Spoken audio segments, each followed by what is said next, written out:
Hello, everyone. My name is Mark Hagayam, and I'd like to welcome everyone here to the Cancer Conquering Community on Thursday. This is our weekly meeting.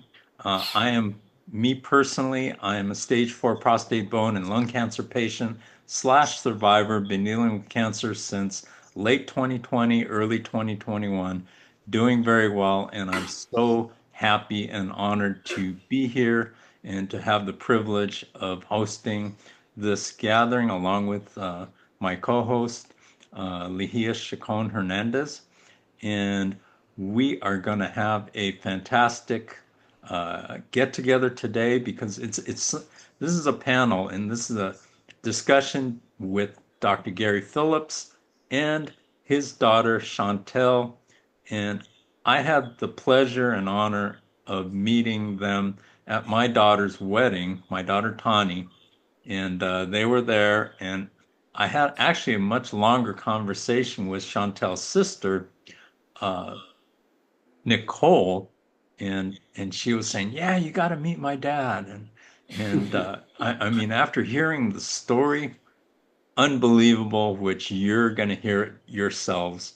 So, without further ado, what I want to do is bring on Chantelle Phillips, uh, Dr. Gary's daughter, and I've had an opportunity to interview Chantelle. And if you want to look up the video, it's on my YouTube channel, To Be Your Own Hero.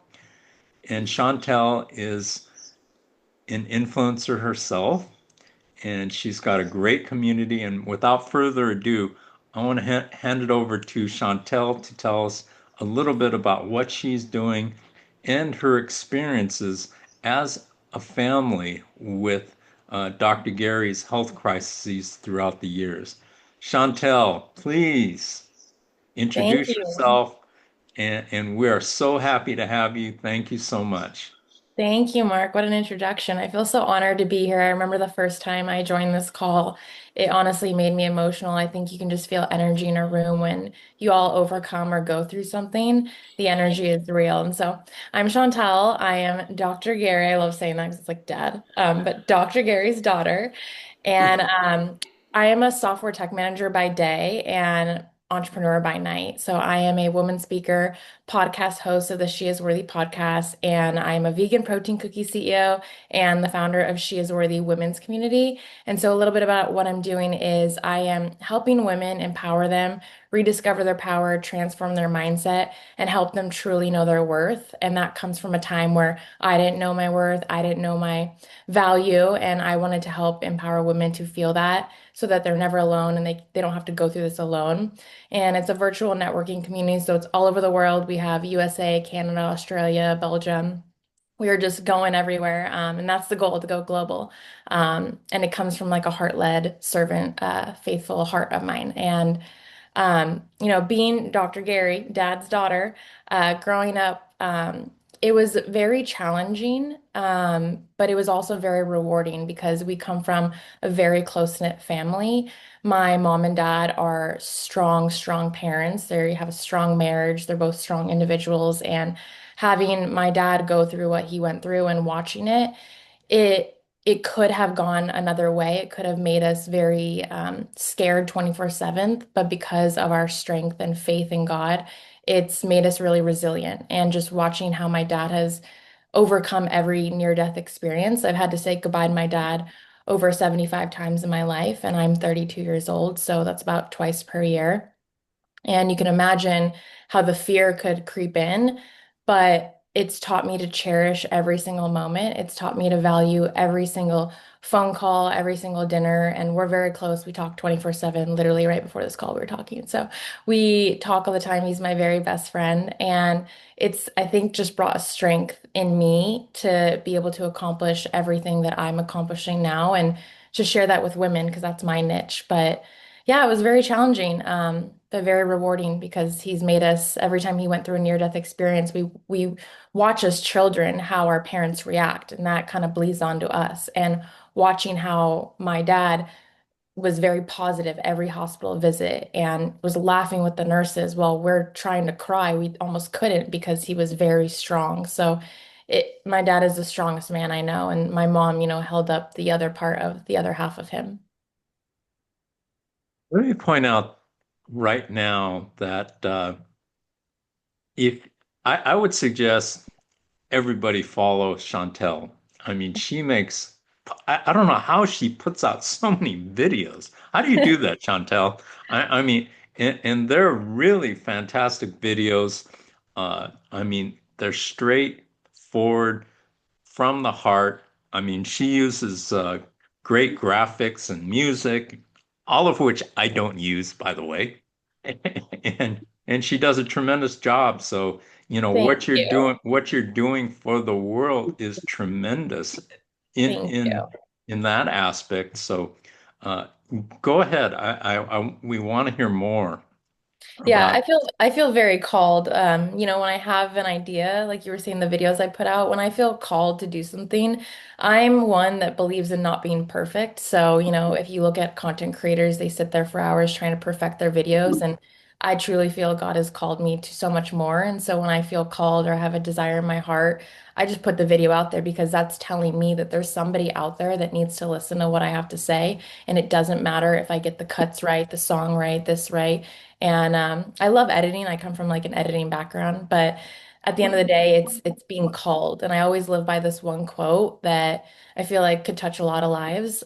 God does not call the qualified; He qualifies the called. And so, if you are called, you are qualified at birth. You're qualified now, and it's just something I live by.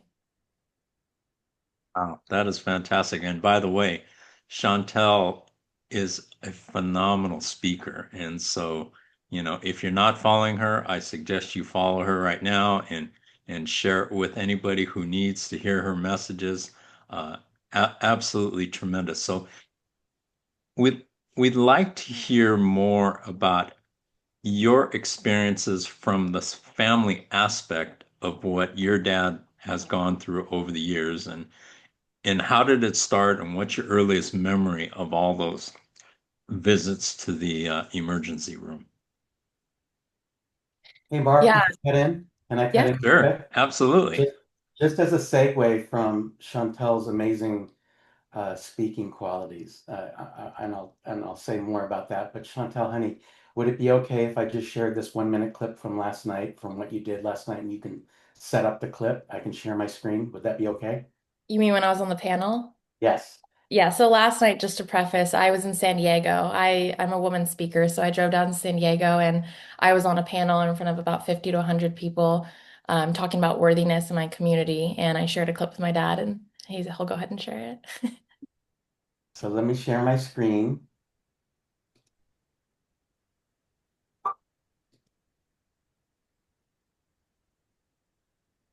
You have to allow him, Mark, Yeah, I I did. think. I did. Okay. And then let me see when you can see my screen. Oh, there we go. All right. So I'm thinking that this is desktop one.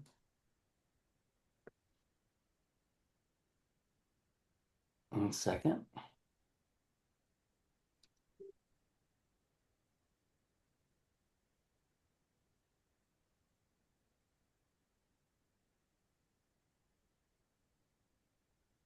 Okay. Tell me.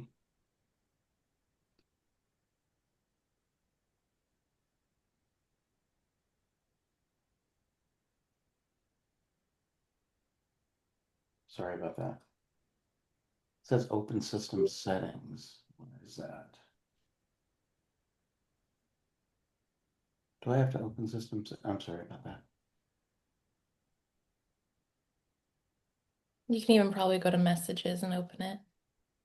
Through messages, it says hold shift to select to desktop. It's showing me desktop one, desktop two systems. I want to share desktop one. I want to share. Why don't you work on that? And we're going to go back to Chantel right now. Yeah, yeah. And Go ahead. Sorry about that. when you're ready, we'll just go ahead and jump in. Okay. So tell us about that event that you spoke at, Chantel. Yeah, so I have a lot of friends in the industry, and one of my friends, she hosts a podcast, and so she was doing her podcast and friends, and so we sat on a panel with a bunch of other women who have similar missions, and they're all in different fields, but they all have the mission of empowering women. So I spoke on a panel last night, just talking about my podcast, how I empower women. It was a very short panel, but it was just a little bit about what we do and getting women to kind of follow each of the podcasts and mingle with people in the space. Did you focus just on women, Why Shanta? do I? Yeah. Yeah, because I feel like women speak to women best. I think, there's an emotional aspect that comes from a woman to a woman, and there's a lot of emotions that go into just like what we're talking about today, like what I went through with my dad, what I went through with relationships, with eating, with worthiness. There's an emotional aspect that I feel like when a woman hears from another woman who have been through the same thing, they can relate and they can open up, and it creates a safe space for women. Beautiful. So, from a family aspect, it was growing up, it was you, your sister Nicole, and your mother, Yeah. dealing with your dad's health crises. So, what's going on with the three of you as all of this has, happened over the years? Yeah, absolutely. I remember, I want to go back to your first question of what was my earliest memory. I remember, like this, my whole life, we've basically experienced this, but I remember my earliest memory as being really, really young. I don't even know if I was like 2 or 3, definitely between the ages of 3 and 5. My dad had a near-death experience, and all of his experiences are technically near death, but there are times when we've had, the doctors say, like, come on in, sweetie, say your goodbyes. And my earliest memory was around that age, 2 to 3 to 4 years old, of my mom walking me into the hospital, and he was just sitting there laying in his gown. And it's never fun to see your dad in one of those hospital gowns. And seeing him there and feeling like this is the last time I'm going to see my dad, and having to like digest that in the moment. You don't think that the very next hour or next day you're going to have a dad. So it was a lot of emotions. And honestly, at that age, you're not really understanding. You're just like, I guess it's just mom now. And the whole time, my whole life growing up, my mom has always been strong. She's never been one to shed a tear in front of us, although she has a lot of emotions, of course, because it's her husband, it's the love of her life. She has always maintained strength for us. And so it's helped us manage our emotions. And as growing up, I have gotten to the point now in my life where I have such a strong faith that my strength is at its all-time high. Growing up, it wasn't always like that. I'll be very real. I was always the very emotional one in the family. Um, I was the one that when we would have one of these experiences, I was fearful. I would cry. I didn't know how to handle my emotions. I would constantly ask my dad, like, is this it? Is this it? Like every single time. And to this day, I still worry, like, if there's anything going on. But growing up, it was very emotional for me. My sister was more of a rock, even though she's younger. We like to call her my big little sister, is what she calls herself, because she kind of takes the older sister role in a lot of areas when it comes to emotions growing up. And she's my best friend. I've relied on her for a lot, but she's always been the one to hold my hand and get through it all. And so my mom and my sister, I would say, are both very strong women. And during those times, my mom would always kind of talk us down and let us know the positive and let us know it's always going to be okay. And my mom always made it okay whether my dad was here or not, whether she felt that or not. She always made it okay that regardless, like God is stronger and God will always get us through this. And so faith was a really, really big part of how we navigated this. And it gave us a different perspective of life. And that's probably why I'm a woman speaker. And that's probably why I'm an empowerment coach. And it's probably why I have so much to share and why God's calling me. Because when you live a life cherishing each day. And that's how your life is lived, not just in moments of failure and moments of sadness, but every single moment is a moment to cherish because with my dad's disease, you never know. You never know. Like today could be it. You never know. And so I have learned to live my life in a way where every single moment matters. And I've learned to appreciate the little things. Every morning, I wake up and I say, "Thank you, God, for putting me on your wake up list," because I know some people weren't.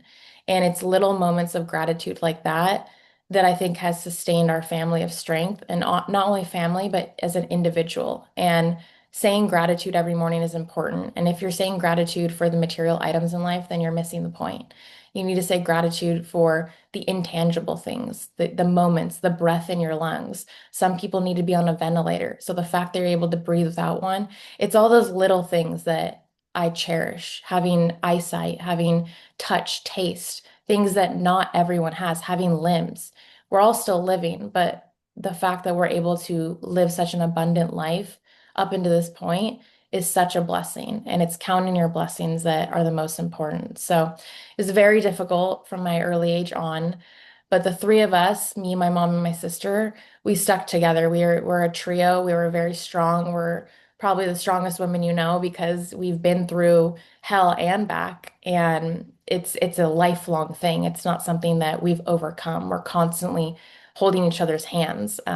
And I think that's what gets it through it all is encouragement, support, allowing a safe space for people to feel how they feel. If I didn't feel a safe space, I wouldn't be allowed to cry and show my emotions, but crying is healthy. And I've learned that emotions are energy in motion. And if you don't move through them, you won't get past them. So if you feel like crying, you need to cry it out. You don't need to be a strong warrior. Strength is not showing emotion. Strength is actually being vulnerable and showing emotion. Well said. Very well said.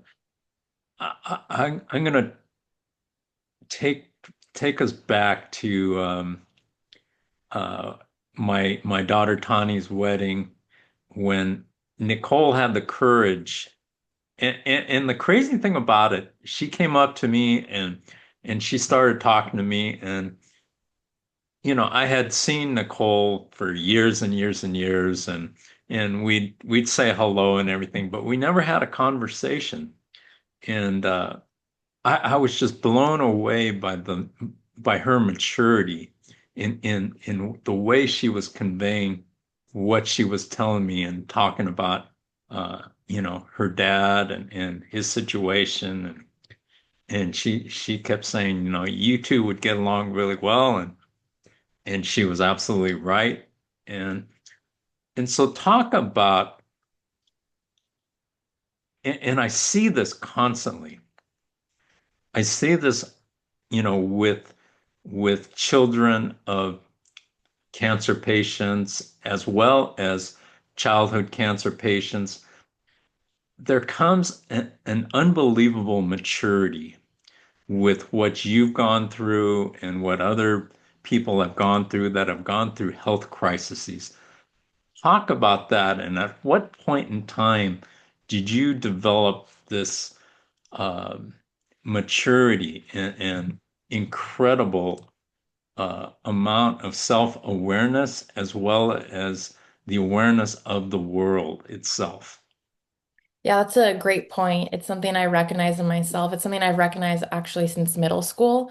I remember even entering high school years feeling like I don't really resonate with people my age anymore. And that comes part of the maturity aspect. I know growing up with any sort of parent or family member with the disease, you have to take on a certain role. And both me and my sister had to take on the role of holding our own ground. Like our parents were always there, but being able to stand on our own 2 feet and really look at life differently. And when you go through something like that, you look at life differently and you learn to everything else doesn't matter. All the little things that people are talking about growing up in middle school and high school, all the drama, all the things, they just go out the door. I'm not available for drama. I don't do it. I've never done it. If there's someone in my sphere that has drama, I'm not their friend, and that's okay. I don't need friends like that. And I've learned to only surround myself with people that look at life the same way. And alignment is a big thing. When you can align with yourself, then you're not here to need other people's approval, other people's opinion. And going through what we went through growing up and still going through it, you just have a different lens of life. You look at life very black and white, and that's not a bad thing. That's actually a really good thing because you don't leave room for gray area. And the gray area is what gets you in trouble. And so you're very black and white, you're honest, you're truthful. And I've noticed that in my current life because I have friends that are 5, 10, 20 years older than me, and they're legit friends. They're not just people I look up to. We are on the same mental sphere, we're on the same energetic sphere, we're in the same line of work. And I've learned that I only get along with people that we can have an intellectual, meaningful conversation because that's what matters to me is just the meaningful conversations, the things that matter most in life. And everything else goes out the door, in my opinion. Beautiful. Dr. Gary, did you fix your uh, sharing? Oh, Yes. why don't you go ahead and share with us what you're going to share? All right, let's see if we could do it. I had to give permissions for Zoom to private. Let's see. Well, I give you permission, and that's all that matters. Okay, I'm gonna give Zoom permission.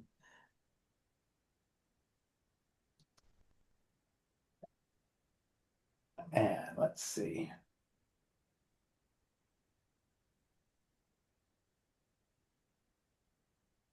Dad's camera looks great because I gave him a ring light. All right, let's see Right there. how we can do it. Ah, good. All right, can you see my screen? Yes. Can you see that setup of the video? Yes. All right, let's play it. So Chantel, did you want to set this up again? Yeah, this is just I spoke on a panel. I'm talking about my She Is Worthy podcast. It is on Spotify. So if you go on Spotify, it's called She Is Worthy. And I'm just talking a little bit about the community, what we do. We had some questions on what are some limiting beliefs that women face. And so I just talk a little bit about that here. And so that's Lauren Fields on your left. And Yes. what was the nature of this meeting? We're all podcast hosts. All of the women you see up there, we are all podcast hosts touching women in different ways. So I think the first question she asked something about you were wanted to jump from a building or something, but that was a little blurred. And then she asked you about what worthy means to you. So did you want to?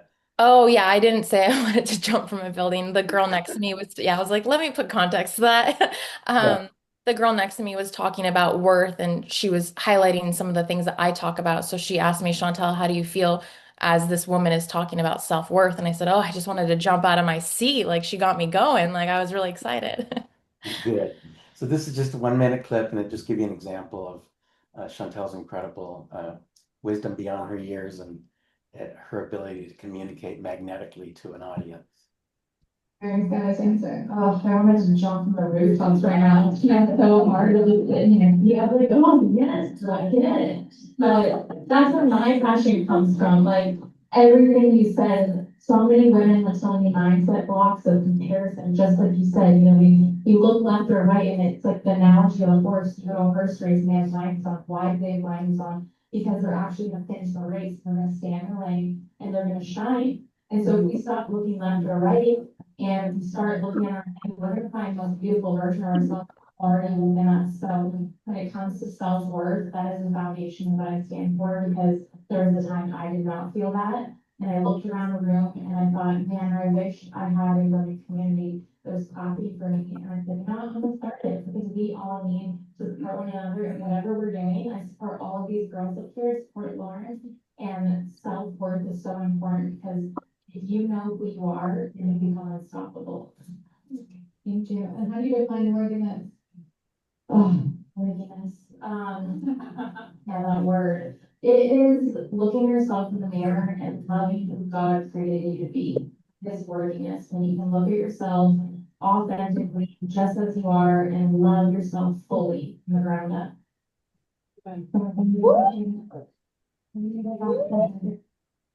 Wow. Let me go ahead and stop sharing. Yeah, so one of the analogies that I gave there was kind of hard to hear, but I live by this because I think we fall into the trap of the thief of comparison. And I gave the horse analogy. When you go to a horse race, you see that every horse has blinders. Why do they have blinders on? Well, because if they look left or right, they're going to get distracted. They're going to compare. And that's how we live our life in comparison. So if we just put our own blinders on, we're able to look in our lane, stay forward, fall in love with who we are, the horse that we are, and run our race. And that's the race of life. Beautiful. Absolutely beautiful. One point that really strikes me right now is, and I'm going to take all of you back to when I was in my 20s. And I came out of college and I got involved with a an automotive chemical company right out of college. In fact, the guy I worked with at LAX, he introduced me to this company, and to make a long story short, I ended up becoming the national retail training director for this company at the age of 21. And so this company sent me all over the United States to help train salespeople uh, at this age. And I'm looking, when I look back at that, it was like a lifetime ago. But I thought, man, that company was crazy because to send a 21-year-old out every single week, and I would fly out on Thursday and I'd fly back home on Sunday, and I would give a weekend-long seminar on Saturday and Sunday by myself. Sometimes I had help, but not very often. And I traveled to approximately 40 different states during this endeavor. But my point being here is age is not a factor. And it doesn't matter how old a person is and how old a person is who is speaking. What's important is what they are saying and the message that they have. And just like we've seen recently and I'm not going to make this a political thing, but with Charlie Kirk, uh, personally, I am a huge fan of Charlie's. In fact, he was my all-time favorite podcaster. And the reason is because of where he was coming from, but also the fact that he was just so incredibly knowledgeable. And I think I've lost my Wi-Fi because my power went out. Uh, can anybody hear me?